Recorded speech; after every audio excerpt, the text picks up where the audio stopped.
Oh, Jonathan, finally.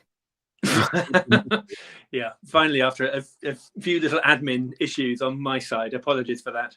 Hey, no worries, no worries. I think it's great. I think it's the key is to finally, chat and uh you know your background is just so fascinating. And so inspiring too. And because I guess you're using your background, your context to try and use technology, art, luxury, um, to kind of change people's mind, isn't it? But that's very Well, I mean, that's a good point. I mean, I have to say, I mean, and thank you very much indeed for describing it in that way, Gareth. It doesn't feel like there's been any sort of preordained strategy behind it, and it's one of the things that I've often found interesting about the journey of Volition because I mean, my background is I started out flying aeroplanes for a living, and then went into luxury. I'm not quite sure how that journey went. That's a whole nother podcast probably. And then, but as a marketing director, I mean, particularly a strategic marketing director, I used to work for De Beers for 10 years as a managing director, and strategic marketing is all about understanding long-term shifts in demographic behavior and consumers and that focus. I was very much an analog marketer, and when I started out, the people that were wiser, considerably wiser and better than I, taught me that it's all about consumers and all about the ability to listen and all about the ability to observe and to think strategically. And I think a lot of that I took into Volition, which is that notion of listening and observing and generating experience and using knowledge as a tool, but also that understanding of that knowledge is not something that you ever fully attain. It's an ongoing process, and I think that's a really important part of Volition. We never come at any of our projects from a point of view of knowledge or experience. I mean, I often say that I have nothing to bring to the table other than ignorance, and that the work that we do is very much in a similar vein to the people that come to see our work. They come to learn about something, and we've come to learn about something, and hopefully by the end of the project we've got a sort of different type of insight. So that idea of observing is a very important part, and listening and using that to kind of improve ourselves or better ourselves or improve our understanding is a critical part of Volition. But the bit that we had to leave behind, which I find utterly ironic, is the strategy piece, because my journey at Volition, or Volition's journey, has been thoroughly unstrategic. We've lurched and blundered and felt our way around in the darkness, looking for areas that interest us, and we've stumbled upon things that we've enjoyed in the same way that as human beings we stumble across things that we like. We turn around a corner, we're always striving to get to the top of the hill so that we can look at what's on the other side and see the next hill. And again, I think that's quite a sort of human thing. And so some of the work that I think you would like to talk about over the next few minutes, a lot of that has been generated by just that kind of total understanding that we are human beings, and that actually, rather than stand on a pedestal or a soapbox and talk, actually this is more about what are the things that interest us as humans of Volition. And many of the projects that we've done, they've been triggered by personal feelings or sometimes tragedies or really important things about the world or society or the planet or people's views on society, people's views on behaviors, all of these kind of things are very human, and individuals within Volition stand up and say, I would love to be able to explore something in this area, and then we will explore in that area, and hopefully all of us as a collective can learn, but also individually we can learn. So that quest for knowledge, that quest for discovery, that quest for understanding is a critical part of Volition. And I always say to everybody that works for me, and I say this to myself every year, I have to be certain that I have learned something, or that I have understood something, or that I have bettered my understanding of my place on this planet. And I usually sit down on Christmas Eve with a large glass of wine and think back of the previous year. And I'll be honest, and I say this to my team, if I haven't learned anything, then I'm in the wrong place, and I will leave my company to other people and go off and do something else. And I expect everybody who works for me to do the same. You know, it is all about knowledge and increasing that level of knowledge. And by the way, knowledge is awareness. And one of the things that I talked about is just before, but I think one of the important things about knowledge is that ability to listen. And I guess there are a lot of people talking in the world today and not enough people listening. So our projects are very much aimed at encouraging people to listen, helping people to listen, helping people to understand. But again, we're not political. We're not, we haven't got an axe to grind or a point to make. We try and build projects that are entirely democratic, and people can take completely different sides out of it. And I can give you some examples of that later. But we're not here to necessarily change people's opinions, but we're here to show an opportunity or an example, or potentially something that can trigger a conversation or a discussion, and then people can, walk away and contemplate it in their own time, having learned something. I think origin story is important. So I would love for you to explore, how you got from, was it training to be? Yeah, I was a pilot in the Air Force. Yeah, mad. And then because I think in some ways, getting people to change is also important, but having a directional change is also very important, right? Because I was on a call earlier with the founder who exited the Guitar Hero, and you and I know that they have achieved a lot by reaching youths, and by selling them high cost pieces of plastics, engage them for hours on end, and so my question to him was, could music play a role in fixing the world? But through his own lens and interpretation, he just moved back to change the world again. So in this instance, I'm trying to show off. I've never shown this in public before. I'm going to show off a short video, 1 minute, that I created. I coerced my kids to create it, for me, because I'm not as technically excellent as you and your team. But I would love to hear your thoughts, because that's the challenge. Because when he hear that, and then he just internalize it based on what he's heard, what the news say, and then he just said, "Oh yeah, changing the world." But we know what normal changing the world means for someone. I just switch the camera and then just show you quickly, if I may, right? And then I'll do these. I'm new to this because my wife keeps saying, "Look, what are you doing this for?" And I said, "I'm just trying to do my little bit." That's fine, Gareth. My wife's always asking me what I'm trying to do.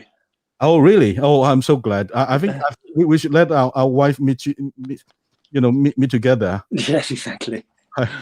Okay, right. This is it. Right. Okay, and now I swap this. Yeah, that's it. Right. Okay, I'll just play this one minute video. 1 sec. Starting. People with passion can change the world for the better. Those people who are crazy enough to think they can change the world are the ones that actually do. One voice can change a room. They can change the world. Obama said the biggest problem we have is global warming. It's freezing here. We need some global warming. Life is like a box of chocolates. You never know what you're going to get.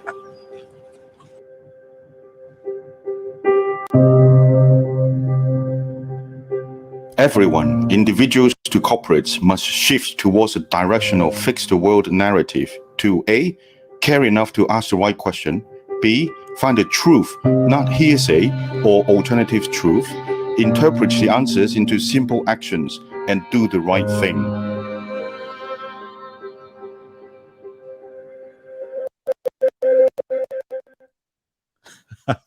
Well, the production value is not as high as all of your videos.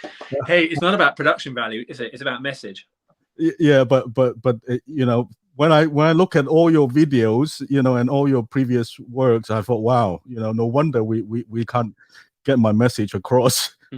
but that's the challenge, right? Because all of us would have, and I'm apolitical too, you know, and I hear your message, but sometimes the challenge that we have now is that all the messages, you know, all these great pieces that you collaborate, that you create with brands, with artists, you know, once it gets interpreted, you know, it just changed totally. You know, the message isn't there anymore because people just don't get it. You know. Yeah, I mean I mean, you're absolutely right. There's a danger with that. I'm okay with that, and the reason why I'm okay with that is I have no sense that my view is right. You know, I get troubled by the polarization of views that are in the world here. I naturally, I mean, I'm a Libra, so I'm balanced, I hope, and I try and find that middle ground. And I don't believe in one way or the other way. I don't believe in, you know, right or wrong, or left or right, or you know, extremism in any form. You know, whether it's my wife's cooking or religion or whatever it is, I try and find that sort of middle ground. So I don't. I mean, we don't make pieces that force people to think one way or the other. We make pieces that encourage people to at least get into the debate and get into the conversation.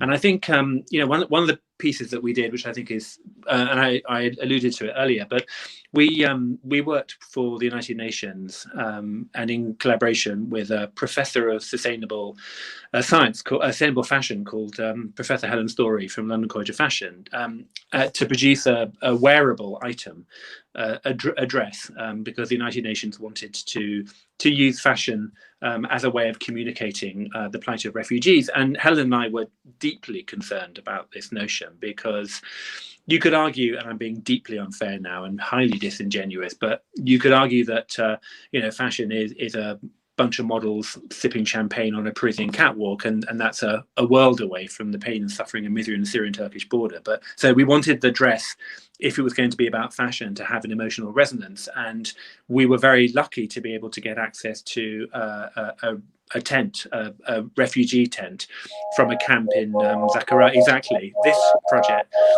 And we were able to track through the fabric of the tent, on average every day, 42,500 journeys of real refugees registering for asylum in a particular place, and it's been around the world. I think it's currently in the reception area of the UN headquarters in New York, I think, and then I think it's going to Geneva, or maybe it's just come from Geneva. I can't keep up, but it was the centerpiece of an exhibition of big data at the Science Museum, not long after the referendum, the European referendum, when the UK voted to leave Europe. And two people were looking, I was standing back and listening to two complete strangers who went up to the dress and looked at the data, and they took very, very different interpretations out of it. One person looked at it as evidence of a swarm, a horde of people coming over to the UK, and we needed barriers and border checks and controls and walls. Another person looked at it from a completely different point of view and saw it as a human tragedy, and we had an obligation as human beings to support our fellow citizens. Now, you know, that's data being interpreted in two very different ways, but the data is valid. The data has a veracity. The data is honest and genuine and to it, but the way you interpret that and the way that data impacts on your belief system is highly individual, and I'm absolutely fine with that. I have my own view on that debate, but I'm not you know, I'm very much an accommodationist. You can have whatever view you want. I'm not going to push my view on you, and I would ask in return that you don't push your review on me. But let's have a conversation about it. Let's have a debate. And a lot of this is about, you know, democratizing data. I'm minded of another project that we did with the French luxury brand Hermes, which was where we ended up building in conjunction with Central St. Martins, and we built a number of items of clothing that measure air quality. because they change color according to the air quality that you're walking through. And sometimes the clothes turn pink if you're going through a more polluted street, and they go back to gray if you're walking through a cleaner street. And every item of clothing had a little Bluetooth transmitter buried in a button or a buckle or a cufflink and linked into your mobile phone and reported back to the brand every 3 hours the location and the color, and therefore we were able to work out the air quality at that point. And it was slow data. It was 40 items giving 1 bit of data each every 3 hours. So, you know, we're not talking about huge amounts of data, but it was enough over the course of a year or so to map every single street in Paris for air quality. And it was done by people living their normal lives. It was done by people taking the children to school, going to work, going for a drink, going for a walk, going shopping, heading off to a cinema in the old days when we could do these physical things. And what we've done is create a number of sort of mobile sort of data points that and people's lives were doing the data capture for us. Now, what I think is interesting about this is, were we to have expanded that out, and lots of people, say in London, where I live, wearing it, and you know, would we use, how would we use that information? We could see, you know, air pollution is something that we all talk about, but we can't see unless we live in a city which really has smog. But London, you can't really see it. You know about it, you know it harms your health, but you can't do much about it. But if you could actually see it through people's clothes, would that change behavior? So, you know, I keep thinking, if my clothes were turning pink, would I not walk down Oxford Street? Would I walk through the back streets? Would I change the way I go into the office to try and keep myself into cleaner areas? Would I actually do less physical shopping? Because Oxford Street's, you know, one of the most polluted streets in London. So would I then spend more time online? Would I go to more local shops? And I think when I think about the really big issues on air pollution that consume Londoners, like pedestrianising busy centres, banning heavy goods vehicles, more cycle lanes, you know, those kinds of debates, which can get quite acrimonious, they wouldn't be debates at all, because we would all see collectively the damage that the air is doing to us, and we would all demand change. We'd all be pushing for it rather than fighting against it. So I think it's about taking data that traditionally has been the playthings of politicians and the heads of large multinational organizations, and actually giving it to us, the citizens of this planet, and allowing us to inform our own behavior based on our knowledge or enhanced knowledge of the world around us. And I kind of think, you know, to your film, isn't that what's going to solve climate change? I don't believe that climate change is going to be solved but in, you know, the House of Representatives in Washington, or the Houses of Parliament in London, or any local government. You know, it might be solved in Silicon Valley by a technologist, but more likely it's going to be solved by every single person on this planet deciding to behave in a more sustainable way, wanting to drive electric cars, not wanting throwaway plastic bags, not wanting fast fashion, you know, a number of things that we will individually decide will change that. The question is, how do we, you know, Archimedes said, if you have a long enough lever, you can move the planet. You know, what is the Archimedes lever that'll change our views?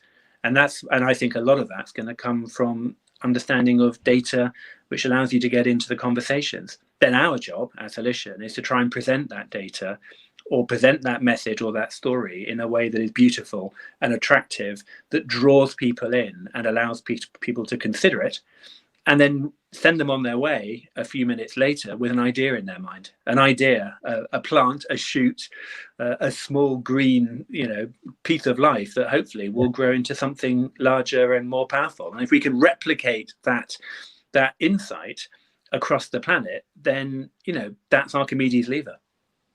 Yeah, absolutely. I think, you know, transparency is key, but then a lot of people need to be able to ask the right question too, right? Because, you know, I knew about all of these pollutions, and in fact I've you know, we've got filter. I've trialed on all those N95, you know, masks back in, you know, that video that I showed you. It was done 2017. Right.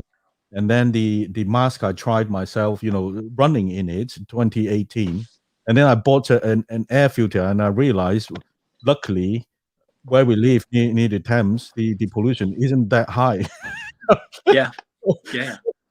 Right. So I think a lot of times, I mean, hopefully, you know, we can reach, you know, other people throughout the world too through this podcast, and there are people that can't actually go out the home, right? Because literally the smoke is so bad, especially before pandemic, that they could see it. They get choked on it. You know, and I agree with you. I think everyone should do their bit. But then it's like looking down the rabbit's hole, right? You know, like in Alice in Wonderland, except we find a lot of things that we don't want to find. You know, like this conspiracy and stuff. You know, what does that mean? Does it mean that we all have to stop eating meat, fish, you know, sometimes even vegetable because of the GM and pollution, right? But I think, you know, I mean, a lot of this sort of conversation is around, you know, sort of making people feel that there's a better world out there if they behave in a certain way, and that's absolutely a very powerful motivator. But that's the carrot, and then there's also the stick. And I feel that sort of one of the other great motivators to change is peer pressure. You know, we are, as human beings, you know, social animals, and we like to sit within larger groups, and we all crave you know, sort of admiration from that larger group. And you know, we often change our behavior based on what we think the group desires or wants. And I mean, I'm sort of in my 50s now. I've just had my second jab, so I'm in one of those sort of senior vulnerable age groups. And yeah, so I was a kid in the 70s, and you know, in the 70s, you know, my parents would take me out to dinner parties with friends. They would drink wine all afternoon, put me in the back of a car. No one wore any seatbelts, and we'd get home. And then there was a sort of feeling that was a bit macho, and yes, I can take my drink and I can go driving and I don't need to worry about a seatbelt. Nowadays, if my wife and I brought our children to one of our friends and got completely drunk and said, right, we're going to shove them in the back of the car and drive home, and who cares about seatbelts? My friends would not be friends of mine anymore, and the kind of view around the table would be distinctly chilly and cold. And I was lecturing at London College of Fashion, and we were in a course and we were talking about fast fashion. And one of the students said, "Oh, I love fast fashion. I love Primark. I always shop at Primark. What's great about it is that their T-shirts are so cheap that I can buy a new T-shirt for every day of the week. I don't have to wash anything. I can just throw it away." And poor girl, I felt very sorry for her afterwards, because you could feel the ice in the room. You could feel the sucking of teeth and the peering and the looking and she suddenly, you could see she suddenly realized that actually, oh my God, like a sort of light bulb going off, maybe I'm not behaving very responsibly. And I think that notion of wanting to fit into a peer group is a very important source of pressure. And again, digital communications, you know, we're doing a bit of work for Ericsson, and you know, when they look at 5G, because they're an engineering company, they think about all of the sort of things that 5G will power in the future. They think of autonomous cars. They think about gloves that allow surgeons to do surgery from remote areas. They think about the kind of inventions at the end of the chain that require 5G. When I think of 5G, I think of it as a network, as a series of arteries carrying blood, or in this case, information, all over the world, all over, you know, and actually creating this climate of peer pressure, of aspiration, of opportunity and information. Now, of course, I'm not naive. That works both ways. And we think about Cambridge, you know, Analytica and algorithms steering people into echo chambers. And I do find it deeply unsettling and ironic that here we are connected to the internet, where in theory we have perfect information at our fingertips. We can look at anything and get all angles of all points, full stop. And yet these algorithms drive us into sort of areas of like-minded souls, and actually in some ways constrict our opportunity to really explore. But nonetheless, if we can resolve some of these fundamental issues, the opportunity for digital to help drive us into a sort of more cogent space is really exciting for me. And that's kind of what we scratch at. That's the kind of area that we scratch at Telition. I think that is very inspiring and great work. And have you come across this professor's work, Christopher Bail? I think Bail. I think. No. He's a Duke University professor. He's head of polarization lab I'm hoping that we will get him to speak in the future Fix the World Club. I think one of his findings is that there is, the polarizing fact. Not only is it based on the algorithms, of the platform where they want to encourage, arguments, and negativity, because that's that created those kind of echo chamber. But what he is finding was that I think it's mainly about 7% of people that actually create all this negativity. Yeah. Right. Yeah. And those people generally in the surveys are like you and me. In real life, we are like, they're like moderate. They're like the best people in the world. But as soon as they go online, or go on mobile, they're like a different person. Yeah. So I think a lot of times, it's actually very difficult. Like the students that you come across, maybe she's just showing her real self, being influenced by those 7%. Yeah. That are like wolf in the sheepskin. Yeah. And to be fair to her, and by the way, not many people in the room were fair to her, but to be fair to her, she found herself caught between two fundamentally opposing forces. One is that need to be sustainable and to protect the planet, and the other one is fast fashion and consumerism and everything that all of us have been taught for generations, that more is better, and bigger is better, and more expensive is better, and and to acquire things, and part of an acquisition of stuff helps us understand our place in the world and our place in the hierarchy. So consumerism and fast fashion is still here, and that permeates everything too, right? Completely. I mean, I was horrified. We did a pop-up for Louis Vuitton with Virgil Abloh and for streetwear and sneakers, and these sneakers were sort of £10,000, £12,000, and the doors opened and people poured in and purchased everything, and you look at the demographic, and that they were not rich people. So that drive, that need to have social status, it's potentially conflicting with the need to behave in a sustainable way. I mean, I couldn't up until probably about 2 years ago, I was really struggling to see how that conundrum could be squared, how that problem, that circle could be squared. But I guess, there are ways that it can be squared now. I mean, there's obviously the extraordinary work that's been doing in using recycled plastic from the Earth's oceans and turning that into trainers, Adidas and Nike doing incredible stuff there, into fabric. There's an amazing sort of consultancy company called The Sustainable Angle. Nina Morenzi, who's, I think, wonderful person, and she's about finding connecting brands with unusual cloths. So wool that's made out of 50% coffee, 50% ground oyster shells, and 50% coffee grounds, and all of this kind of stuff is potentially one way to help resolve the fact that people may want to have more, but what they're buying is actually the Adidas or Adidas, whichever country you are in and how you pronounce it. That PR. I can remember sort of where I was when Todd Hamilton, when I was 6, told me that Father Christmas didn't exist, and I was like, no. I was like, oh, suddenly it made sense. And I remember where I was when Richard Lennox in a pub told me that Apple was no longer a computing company but a media company when they started iTunes, and I was like, no. I was like, oh, and you suddenly see the quantum opening up ahead of you.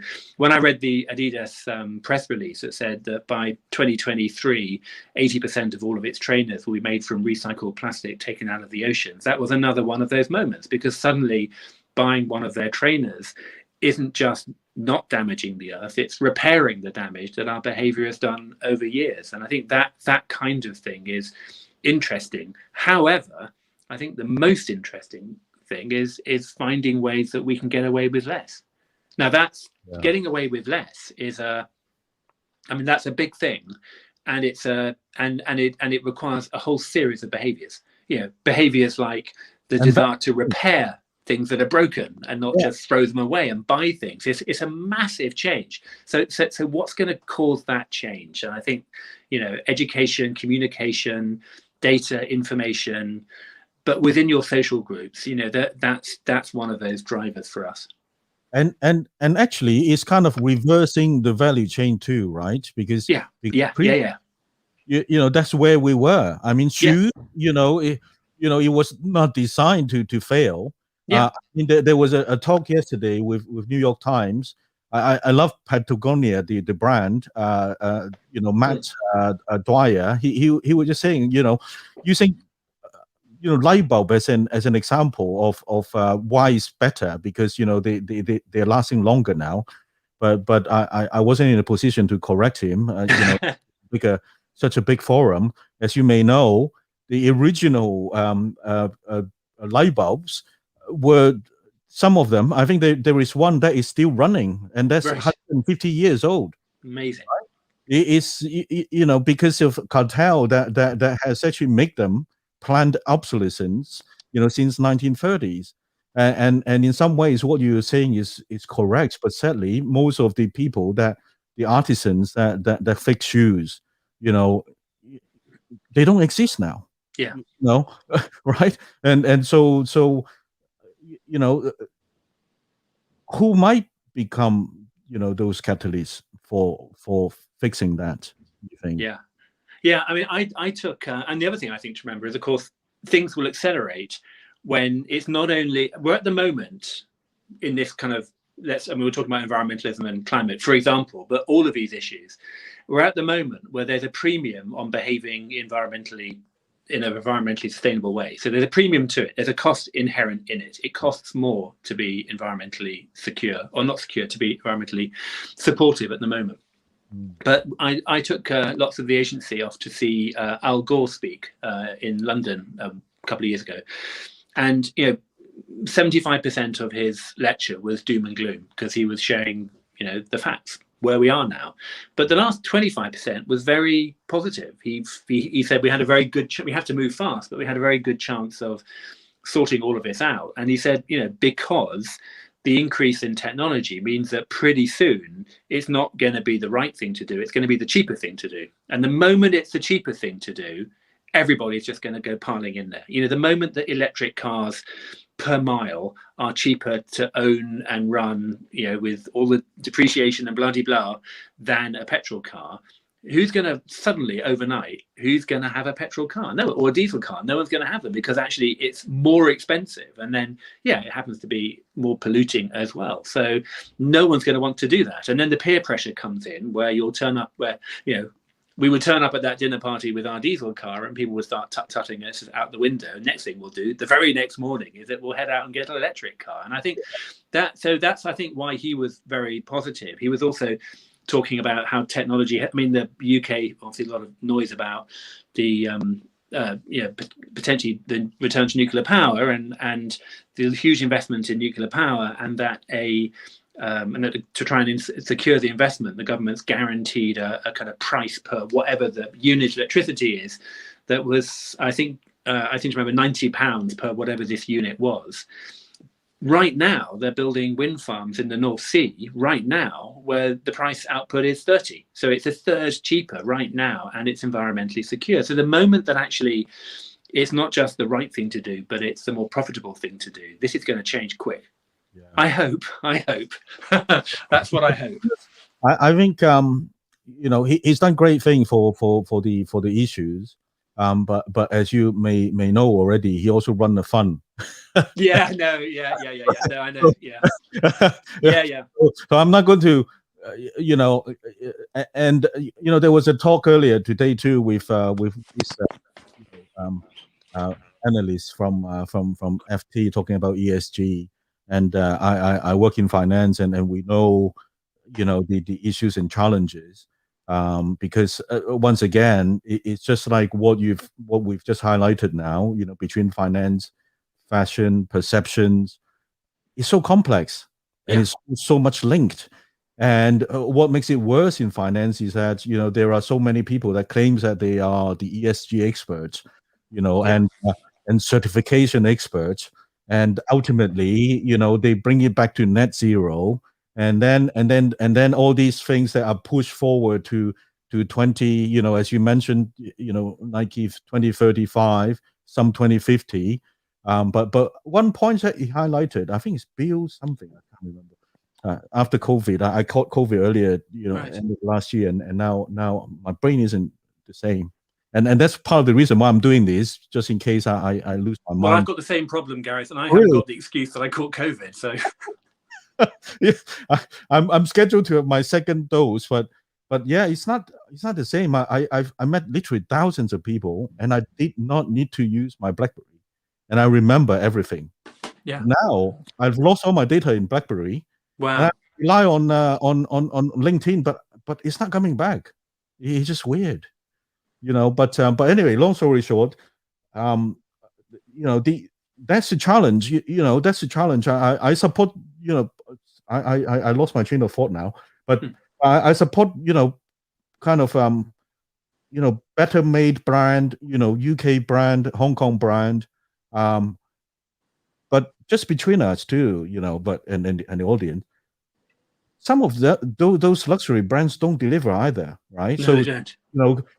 good example is Harry's of London. It's a small brand, expensive shoes, several £100, per pair.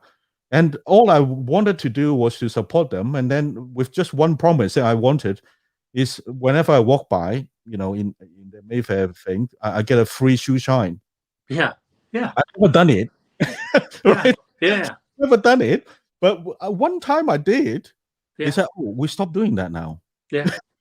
But you were talking about the complexity of some of these relationships and the complexity of some of these experts, and they're using a lot of knowledge and information, and sometimes it gets confusing. I mean, that's interestingly another very strong driver of the way that we operate at Halisham, because we try and approach everything very much from the sort of person in the street point of view. And what we find is when we get in, because a lot of our projects, Halisham very much operates in that sort of middle ground between art and science, that kind of cultural spot.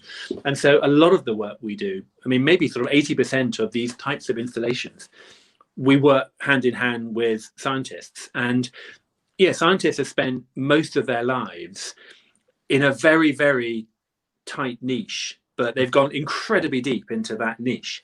And often when you start talking to them, it all starts coming out. They can't explain something in 30 seconds or a minute.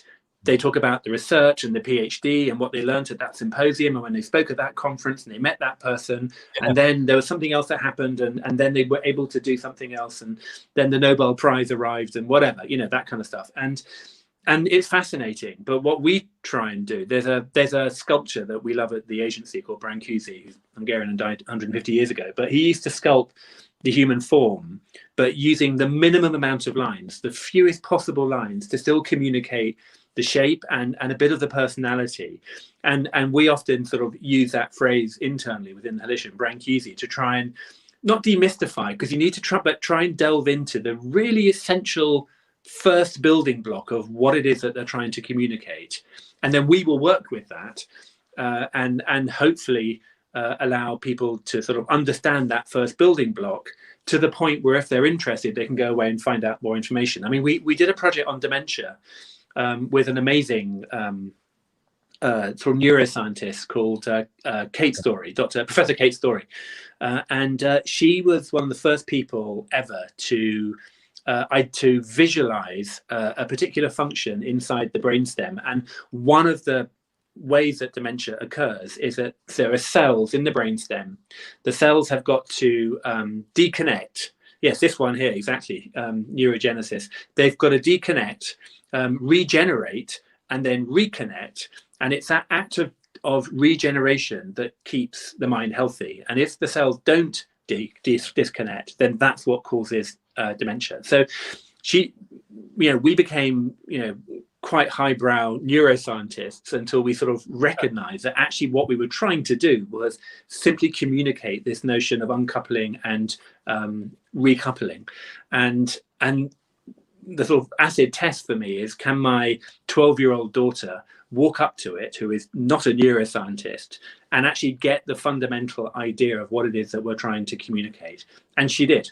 She got it in 10 seconds. And that plays to my head of strategy, a girl called Dr. Anna Mutino, she got her PhD in museology, which is that idea of, can we get information to people in art galleries without detracting or distancing or distracting from the art, so that you look at the art, but there's a background information that supports that.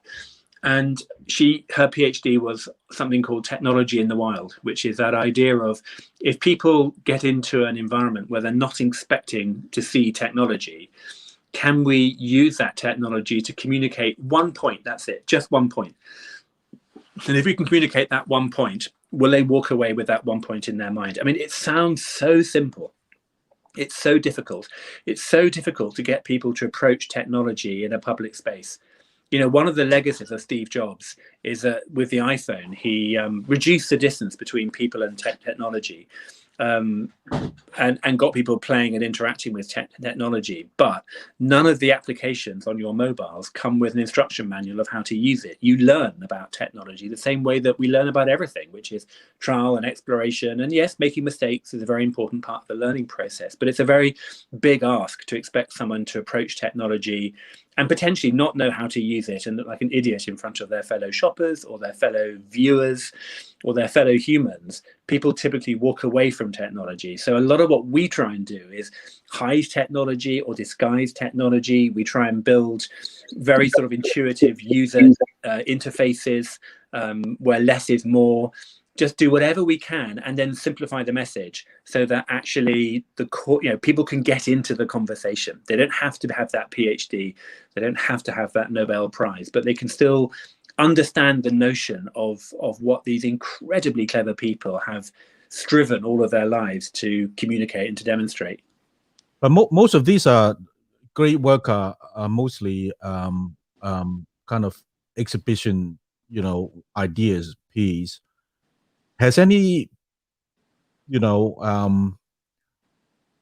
mean, a good example is, since you've run De Beer and other luxury brands, when you negotiate these projects, I guess because of your profile, you lecture a lot and you're on the, board with Tate and,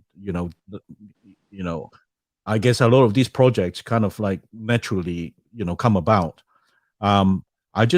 I'm just curious, from these luxury and major brands collaborations, for example, which budget within that company comes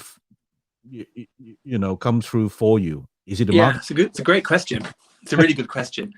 I mean, that's a great question. I mean, to start, I mean, all of these projects, typically, all of the technologies that we build, all the work that we do, it typically starts out being one part of the marketing budget.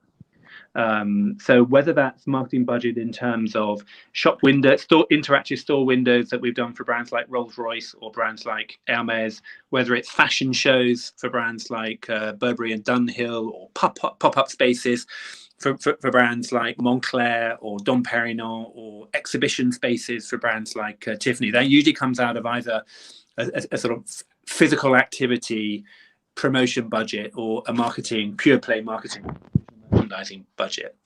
Some of the work that we do, which is more sort of commercial, I guess, around perhaps augmented reality or wall on the body, or using AI to understand sort of human features or behavior and use that to make product recommendations, sort of hyper-personalization models and that sort of thing. That initially is paid for out of marketing budgets, but some of them then start to be paid for out of the merchandising budget. And when it starts being paid for out of the merchandising budget, we know we're onto something interesting. It becomes a little bit more, not boring, but a little bit more regular, a little bit more sort of, in the background. It's not as sort of innovative anymore.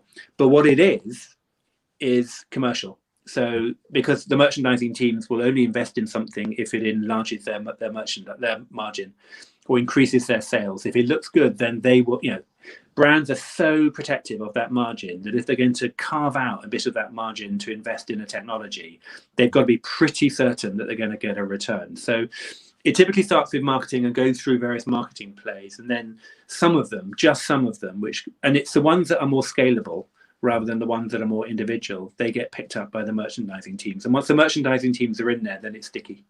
Yeah, you see that's where I see the real opportunity is, in the sense that you I don't know whether that's the right word or not, but because in my household that is how would I call it? There is a degrading comment. I've been told by my household that I'm delusional, too cerebral, but that all sounds like compliments to me, Gareth. No. I don't think that's a bad thing. seems to me you're very cerebral, right? Where you're drawing out all of these strands. And in my mind, as I try to soft launch this Fix the World Club, I want to do this music club too, where I want to challenge, not only yourself, brands, but creatives, artists, just create short memes, or stories or music or riff. Yeah. That can actually just draw people to think about all those things that you just described.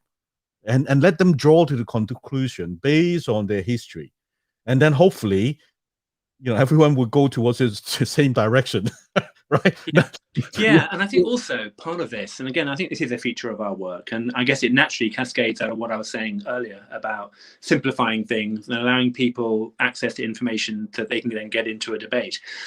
We don't always succeed, but we try very, very hard not to force information on people. I'm personally very minded that the teachers that I remember from my childhood are the ones that encouraged me to find out for myself, not the ones that told me, the ones that encouraged me to find out for myself. And if you can get people finding out facts for themselves, then they're far more sticky, because there's a sort of a feeling of success that you've acquired some knowledge or that you've learnt some knowledge. So we typically try and look at our projects as almost using art, definitely using art to create beautiful, immersive experiences. And we use those to draw people in. And so that they can get, so that they feel, in a safe, interesting space that they want to learn more about in that space. And then we'll start to introduce other types of information, but we encourage them to find the insights for themselves. So again, we're not pushing an agenda. And again, if people find insights, then that's powerful for them. And then they can join that, as I said at the beginning of this, they can join it together in whatever particular structure they want.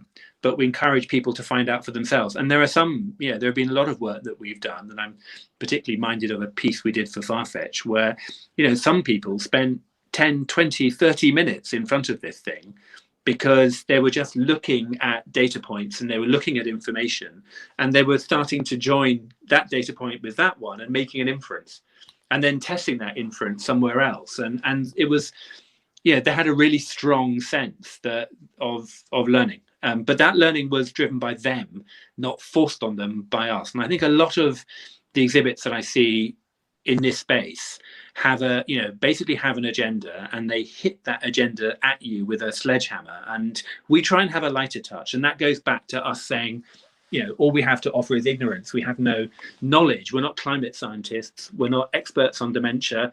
We're doing another piece for a climate change exhibition around soil mechanics. We're not experts in soil mechanics. We're doing another very interesting piece at the moment on neuroscience. Advisors are though, right? We're definitely not neuroscientists. So we're not those experts. Yeah. But what we are is open-eyed, eager citizens of the planet, keen to learn and hopefully create an environment where normal people will want to learn as well. And if we can learn enough, if we can not teach, because that's exactly what I said we don't do, but if enough of them can learn, then we can create a bit of a sort of movement or a bit of an army.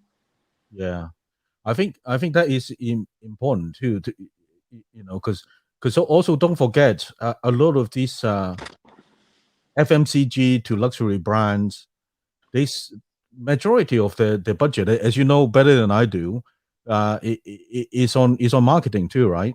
It is, yeah. Or wrongly, and if somehow when you are in a position to influence them, we're not saying challenge them because they are the client after all. Yeah. Then that is a very powerful for position. It is, and I think it's very relevant and increasingly relevant, and will become increasingly relevant because what is a luxury brand or what is a fashion brand? It's a collection of stories overlaid on each other and interwoven with each other. It's not just about the product, and in some ways, it's not about the product. I mean, if Louis Vuitton can advertise handbags by showing an image of Angelina Jolie in a dugout canoe going down a river in Thailand, it's about other things than just product. And nowadays, with digital tools, consumers can interrogate a brand at every single level around, and it's not just about history and provenance and craftsmanship and their artisanal view on craftsmanship, their history, their design prowess, their mechanics, their manufacturing, any of that. It's also about themselves as brand citizens of this world. What's their view on sustainability? What's their view on ethics? What's their view on governance? What's their view on diversity? What's their view on art and on culture? All of these are stories to be told, and that's, I think, where we come in. And by the way, what is their view on the planet? What is their view on the on the world in which we live? Because they too, what digital has done is it's emphasized the fact that they are just like us. They are citizens. They are people. And they have a point of view, and that point of view is relevant to their consumers. So I think it's very relevant that they should be getting into these kinds of projects, because I think a brand like Nike should have a view on the future sustainable growth of this planet. I think they've had a hand over the years of helping to destroy bits of it. Now they're trying to repair that. But I guess it's that notion, Gareth, of we're all in this together. And it's refuting that them and us view. There is only us. We're all in this together. And I think that's where, the piece I was talking about with the clothes that change colour. After a couple of years of this, there was a smog alert in Paris, and air quality got really bad. And questions were asked in the French Parliament about how bad was it? How bad is the situation? And it turned out that there were 1,800 boxes on street corners that measured air quality. It also turned out that a third of those boxes didn't work. And actually, the government wasn't totally sure about how bad the pollution levels were in Paris. And Hermes, a luxury brand, was able to stand up and say, we know more about what's happening in your city than you do. Yeah. So these brands, this kind of data, this kind of technology, and this kind of project, it gives brands an opportunity to talk about environment, the society in which they live, consumers, well-being, all sorts of other things, and that's all part of that rounded personality of a future-facing brand. Yeah. Do you see? I mean, you're insider, right? You know better than I do. A lot of the major brands now are owned by conglomerates. They are owned family dynasties, right? Let's be honest. And there aren't so many new luxury brands that actually have scale or even are successful, right? Because they go chapter 11 here, left, right, and center now after pandemic. I mean, and especially there aren't any major brands that are coming from Asia, or Africa. I mean, the closest that I've come across is this one called Shangxia, the up and down, but it was a JV with, I think it's LVMH or one of those. Yeah. Right. So ultimately, it's still part of those family dynasty. Yeah. You and I know that most of those ultra high net worth, they are in a different, stratosphere, right? They don't know what mortgage is and all those things. I think ultimately, the challenge is, as that analyst was saying earlier today, FT, he's saying, yes, we all should do our own thing, but there are some that do a tiny things could have a lot more reach. Yeah. But, I think brands are changing. Well, when we started out, I think brands were luxury was very anti-digital. I'm not accusing them that they're not doing enough. That's not what. But there's an interesting shift I think's happened in the last couple of years where initially I think brands looked at technology as being evil as they used to use the phrase, it's democratizing luxury. And I think that, just that word, it's technology is democratizing luxury. It implies that luxury is coming down to a certain level, which was below where they should be. And I think there's a lot of some of the work, like Gucci, for example, where Gucci are doing digital trainers protected by NFTs that you can buy, and you can use augmented reality to take pictures of them on your feet. You don't own the trainers. They're into gamification. They're having characters in Roblox. They're selling skins on Fortnite. Just lots of sort of LV are sponsoring esports competitions and making trophies and awarding them in beautiful LV leather trunks.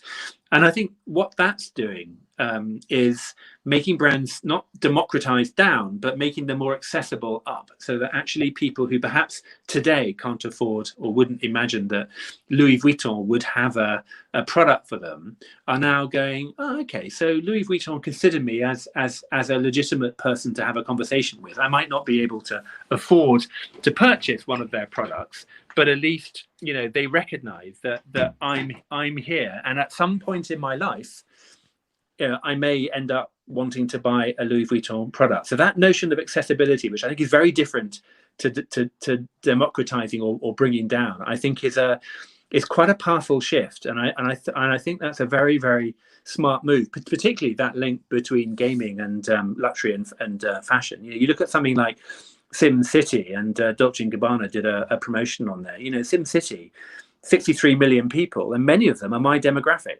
my kind of age group. They're not kids, the world's gaming. It's and I just think those are sort of interesting areas, because isn't branding about relevancy? Branding's about saying, I can, it's quite tribal, and I feel that I'm part of that brand. I feel I'm part of that tribe.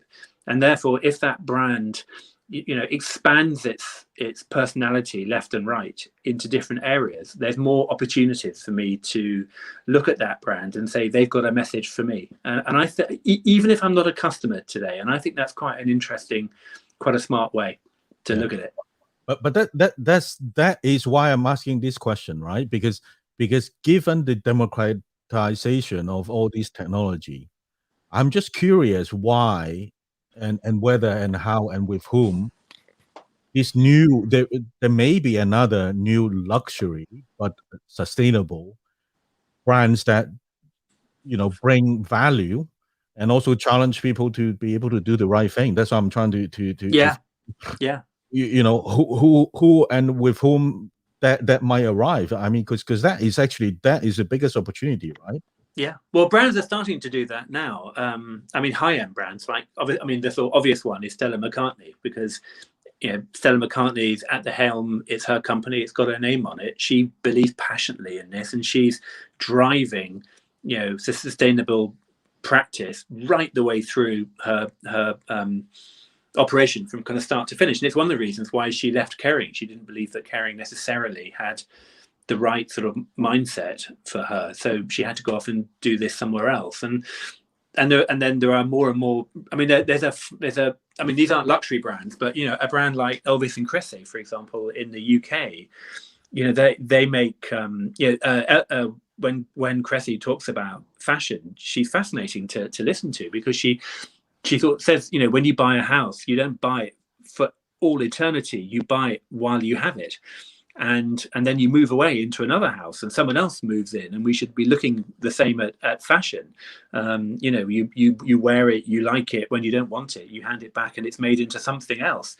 If you have a hole in your shoe, doesn't mean the rest of the shoe's broken. You can still use that for other things. And she says, if you buy a belt and 6 months later you buy another belt, they'll ring you up and say, is there a problem with your belt? If you put some weight on, we can let the belt out. If you've lost some weight, we can take the belt in, but no one needs 2 summer belts. This kind of thing. And then what those brands are doing now is, she's they're taking the profits from taking fire hoses from London Fire Brigade and turning those into handbags, and the profits are being used to fund 3 women through university who are going to become experts in solar energy, and when they graduate they'll go back into the brand, and that brand will now use solar energy, and they'll become sort of carbon neutral. And there's a whole load of CEOs that I meet now in these kinds of organizations, and they're not driven by the same things that normal CEOs are. They're not driven by profit or stakeholder value or even shareholder value at some point in the future. They're driven by a desire to do the right thing for the planet. They're driven by a desire to create the right set of circumstances and environmental sort of impact to do the right, just literally that. That's how, that's their currency, behaving in a credible way. But you'd be surprised, though. It's actually so difficult to find this kind of good stories. Because in fact that's why I created this club. No, I can send you lots of people. There's a whole undercurrent. They're not big yet because they're new and they're starting up. It doesn't need to be big, right? Yeah. Because as you say, it's the social proof, right? Yeah. And in fact, I've been on Clubhouse since the end of last year. I've observed so much negativity. That's why I launched this club. It doesn't have a lot of big following, but because for me, it's not actually not following the accounts. It's the content, it's quality, and then with some other journalists, friends, I've created this brilliant story club, and I realized when you search for brilliant, good stories, it's actually very difficult to find because all the news are reporting negativities, right? Yeah. How many people died? You know, exactly. Who has been, conned, and it's just nearly impossible because there is no incentive to report good news. But we have to follow up on that. And but you know what? We've talked for 1 hour already, and I'm not very good at managing. And we have some audience in the clubhouse. If you guys wanted to answer, please raise your hands. I've seen some friend here, Escargo, Stefano, and Reza, Fernando, and so please raise your hand if you wanted to ask any questions. But that is so inspiring, and you know what? That's what the world needs too, right? It's not just talking; it's about doing. It's about listening too. It's about listening. Well, yeah, of course. That's what I've done too much of that over the last hour. But listening, I think, is important. I think the other thing is, to your film, you had some incredible people in there, and I've only ever really met, or worked with 2 or 3 people. I never worked with Steve Jobs, but we did some work with Alexander McQueen, Lee McQueen. An inspirational guy. His tragedy was that he didn't always feel that he was as amazing as everybody else felt that he was. We did some work with Elon Musk once, another extraordinary person. But they're very rare, and often, exceptional yin has a yang, and they're quite deeply troubled. Or, having read Steve Jobs' biography, a less than pleasant person in many ways, but inspirational. Just had that amazing ability to drive through his vision and recognize that while no one else saw the way he did it, his way was kind of right. But the rest of us mere mortals, we have to be creative by building off each other's ideas, and that involves listening. That involves hearing and observing and being aware, and then building on that and allowing other people to build off you. That thing where mankind crawled out of the primordial ooze by 2 people between them having a third idea that they wouldn't have had individually. Yeah. And ability to tell what is right and wrong too, right? Because, I think a very strong moral sense is important to me as an individual. Yeah, absolutely. Because I think that is difficult, and because I've mentioned this in the last one, but maybe I can mention it to you. Because Eric Schmidt is also a great guy of Google.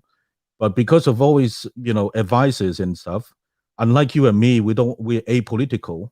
But I think when we met him, I think 2-3 years back, or maybe 5-6 years now, in one of his events, he said, "Oh, this year my goal is to bring democracy to China." Wow. Okay. It's important to think big. That's what happens when you're at that role in Google. That's right. That's a bit above my pay grade, Gareth. It really is. Well, above anyone's pay grade. Yeah. However, I do know a lot of people in government, and I do know that one thing is for sure is that if the Western version of liberal democracy arrive in China, there won't be China anymore.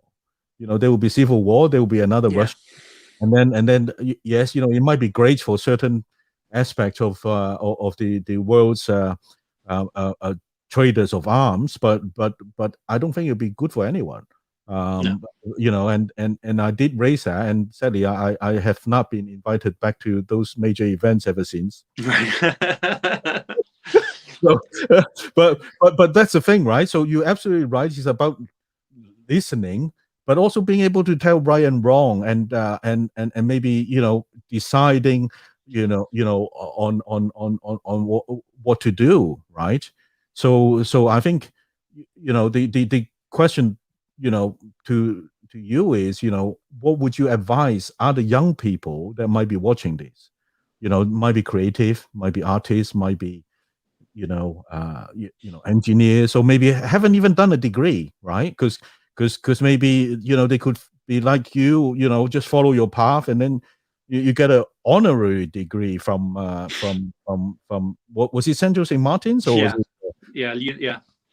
I You mean, know, on that? I mean, I'm no life coach, and I always say to anyone, because I do mentor startups, and I always say to them, you know, Jonathan's number one rule of mentoring startups is ignore everything that Jonathan says, because I'm always very wary of startups and mentors. One mentor saying go left, another one saying go right, and someone saying no, go up, and the other one saying go down. $10 grand. Yeah, and this poor startup's going, I have no idea what you just tell me what you want me to do. And Yeah. but I think, I mean, when I was at De Beers, I actually resigned 3 times before I finally left. Oh. And the first time I resigned, my boss, I was living in Dubai, my boss said, all right, I understand, but fly back to London, talk to my headhunter, and then fly back to Dubai that night and just check, just make sure that you're doing this for the right reasons. Have a chat to a proper headhunter, because he wasn't convinced that he thought I was looking for a lifeboat rather than a proper career move, and he was right.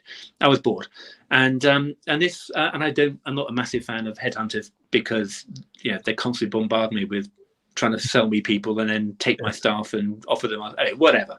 Yeah. But this guy was interesting. He said it's really important, and it's obvious. It's so obvious, but all the right things are obvious, aren't they? He said it's really, really important to look into yourself and really understand what muscles in your brain you enjoy using, and be absolutely brutal with that, and then rank those muscles in priority order. And then every single time you have an opportunity, compare it to that. And when I did that, what I realized is I really enjoyed the strategy of my work at De Beers, the intellectualism, the considered thinking, and the science and the data. I really enjoyed that bit, but I was also really missing the creative bit. I needed a creative outlook.